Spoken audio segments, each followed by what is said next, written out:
ውጊያው ከተነሳ የተከበረው ምክር ቤት ውጊያው ከተነሳ ውጤቱ ግልጽ ነው ውጤቱ። ከዛ በኋላ አይሰራም። አሁን አለመጀመር ማለት ነው። ድሮናት አምጪና አለና ድሮናት አምጪያ ከይትካ አንቁር ተብል ነዚ ተዕኑ ነዚ ተቀትል አመወዳእታ ኩሉ ነገር ክትውደኦ ትኽእልሃ።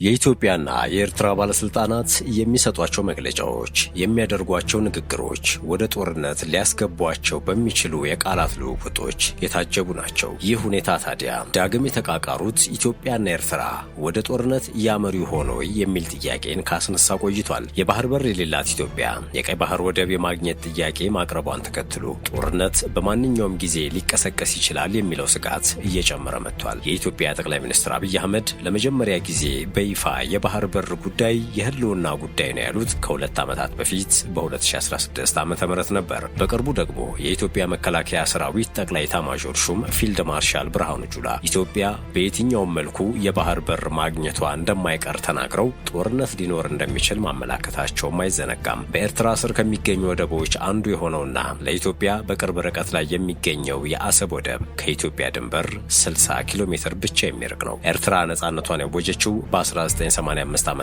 ሲሆን ከዚያ ጊዜ ጀምሮ ኢትዮጵያ ወደብ አልባ ሆና ቀርታለች። በሁለቱ ሀገራት መካከል በድንበር ይገባኛል ውዝግብ ምክንያት ከ1990 እስከ 1992 ድረስ ጦርነት ተካሂዶ 100 ሺህ የሚጠጉ ሰዎች ሞተዋል። ሁለቱ ሀገራት ለረጅም ጊዜ ውጥረት ውስጥ ከቆዩ በኋላ ጠቅላይ ሚኒስትር አብይና የኤርትራ ፕሬዝዳንት ኢሳያስ አፈወርቂ ከ2010 እስከ 2016 ዓ.ም ድረስ ወዳጆች ነበሩ። ውድ የሸገር ታይምስ ቤተሰቦች እንዴት አላችሁ? በዚህ ጥንቅራችን በኢትዮጵያና በኤርትራ መካከል ከሰሞኑ በተለይም በባለስልጣናቱና በጦር አዛዦቹ መካከል የሚሰነዘሩ የቃላት ጦርነቶች ወደ ጦርነት ሊያስገቧቸው ይችል ይሆን የሚለውን ቢቢሲ በፊት ገጹ ላይ ያስነበበውን ዝርዝር ጽሑፍ የምንመለከት ይሆናል። እንድትከታተሉን በአክብሮት እንጋብዛለን።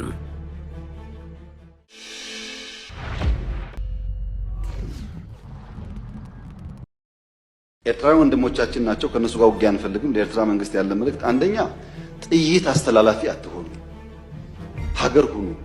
ወደ ጎረቤት ሀገር ጥይት ማስተላለፍ ጥሩ አይደለም። Fears of war mounted after Eritrea reportedly ordered a nationwide military mobilization, and Ethiopia responded by deploying troops towards its borders with Eritrea. አሰብ ማንኛውም ዋጋ ሊከፍሉለት የሚገባ መሆኑ በተደጋጋሚ ተነግሯል። በዚህ ዓመት መጀመሪያ ላይ ጠቅላይ ሚኒስትር አብይ አህመድ ኢትዮጵያ የኤርትራ ነጻ ሀገር መሆንን ተከትሎ ወደብ ያጣችበት ስህተት ነገ ይታረማል ሲሉ መናገራቸው አይዘነጋም። በኬንያ የኢትዮጵያ አምባሳደር የሆኑት ጄኔራል ባጫ ደበሌ አሰብ የኢትዮጵያ ሀብት መሆኑን ገልጸውም በኃይል ይመለሳል ብለዋል። ጥያቄው አሁን አሰብ የኛ ነው አይደለም የሚለው አይደለም፣ እንዴት እናስመልሰዋለን የሚለው ነው ሲሉ የመንግስት ደጋፊ ለሆነው አዲስ ፓራዳይም የተባለ የዩቲዩብ ቻናል ባለፈው ጥቅምት መጨረሻ ላይ በሰጡት ቃለ ምልልስ መናገራቸውን ከዚህ ቀደም በሰራነው ጥንቅር ወደ እናንተ ማድረሳችን አይዘነጋም። መስከረም 11 2018 ዓ.ም የጦሩ ኢታማዦር ሹም ፊልድ ማርሻል ብርሃኑ ጁላ ለሰራዊቱ ከፍተኛ መኮንኖች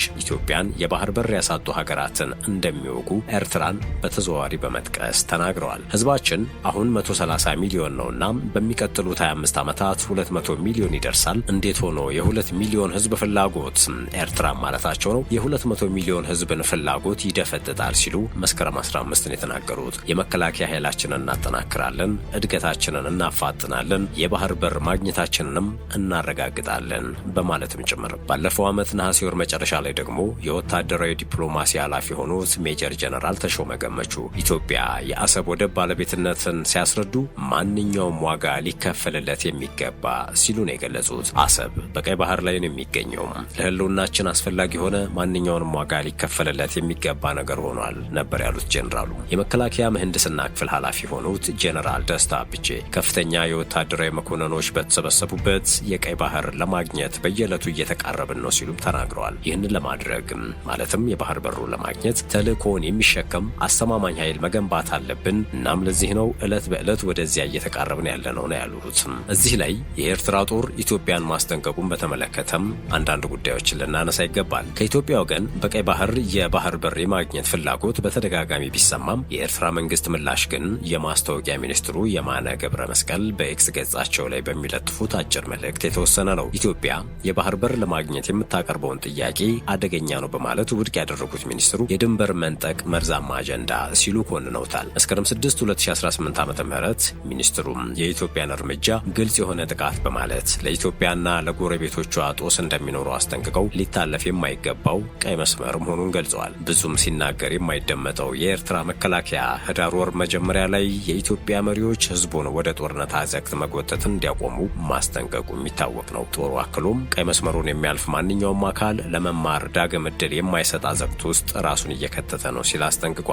ሁለቱን ሀገራት በሚያዋስኑ አካባቢዎች ግዙፍ የሆኑ ወታደራዊ እንቅስቃሴዎች ስለመኖራቸው በመንግስት ሚዲያዎች በኩል በይፋ የተዘገበ ነገር የለም። ይሁን እንጂ የኢትዮጵያ ብሔራዊ ቴሌቪዥን ጣቢያ ኢቲቪ በሺዎች የሚቆጠሩ አዲስ ምልምል ወታደሮች ሲመረቁም በተደጋጋሚ ያሳያል። የሀገሪቱ መከላከያ ኃይል ሰው ኃይል ኃላፊ ሌተናንት ጄኔራል ሀጫሉ ሸለሞ በቅርቡ በሰጡት ቃለ ምልልስ ላይ ጦሩ በአስተማማኝ ቁመና ላይ እንደሚገኝ ተናግረው በ10 ሺዎች የሚቆጠሩ ወጣቶች እየተቀላቀለ መሆኑንና ይህም ለጠላት መልእክት ነው ሲሉ መናገራቸው አይዘነጋም። በዚህ ዓመት መጀመሪያ ላይ ጠቅላይ ሚኒስትር አብይ አህመድ ያቀረቧቸው ከፍተኛ ወታደራዊ መኮንኖች በፕሬዝዳንት ታዬ አጽቀሥላሴ የተለያዩ ከፍተኛ የማዕረግ እድገት ተሰጥቷቸዋል። ቅዳሜ መስከረም 10 2018 ዓ.ም ወታደራዊ ሹመት ያገኙ 66 ከፍተኛ ወታደራዊ መኮንኖች ናቸው። 4ቱ ደግሞ የሙሉ ጄኔራልነት ማዕረግ ያገኙ። ጦሩ በተጨማሪም አዲስ የተገኙ ወታደራዊ መሳሪያዎችን፣ ተተኳሾችን ጨምሮ ታንኮችን እንዲሁም የታጠቁ ተሽከርካሪዎችን በብሔራዊ በዓላት ወቅት ለእይታ አቅርቧል። ነገር ግን እስካሁን ድረስ ምንም አይነት ወታደራዊ ትርኢት ወይም ምላሽ ከኤርትራ ወገን አልተሰማም ነው የሚለው ቢቢሲ በዘገባው። ይሁን እንጂ በኤርትራ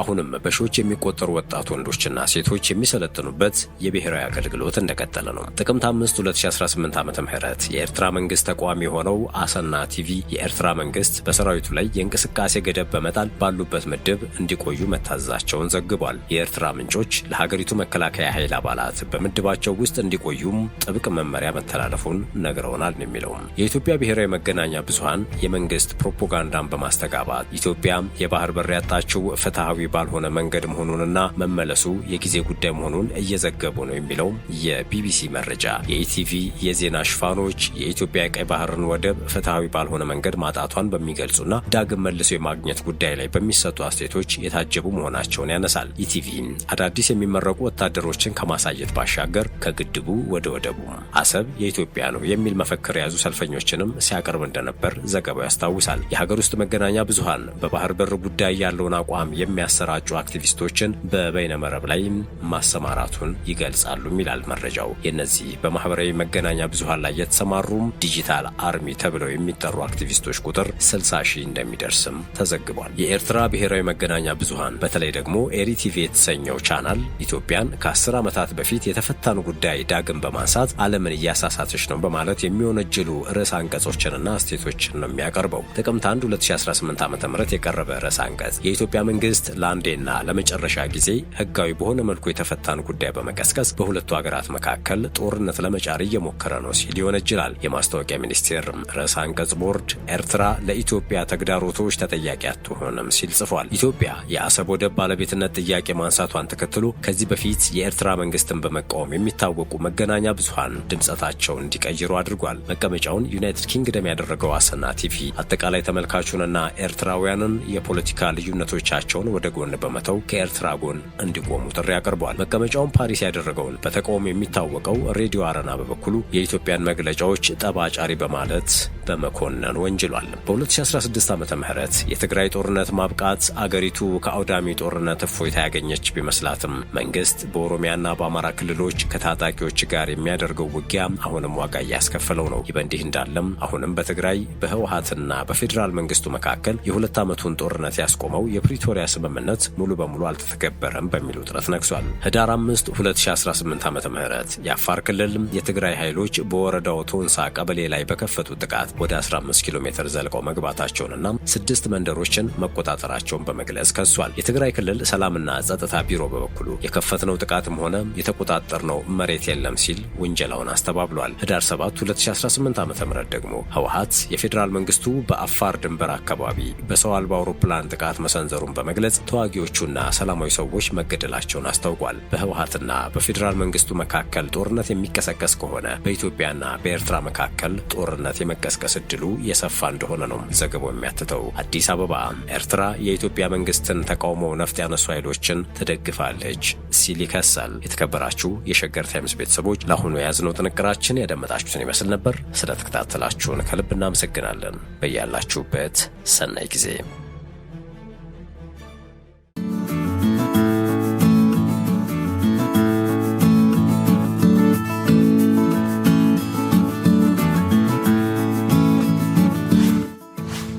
ሸገር ታይምስ ሚዲያን ሰብስክራይብ በማድረግና ደወሉን በመጫን ይከተሉን።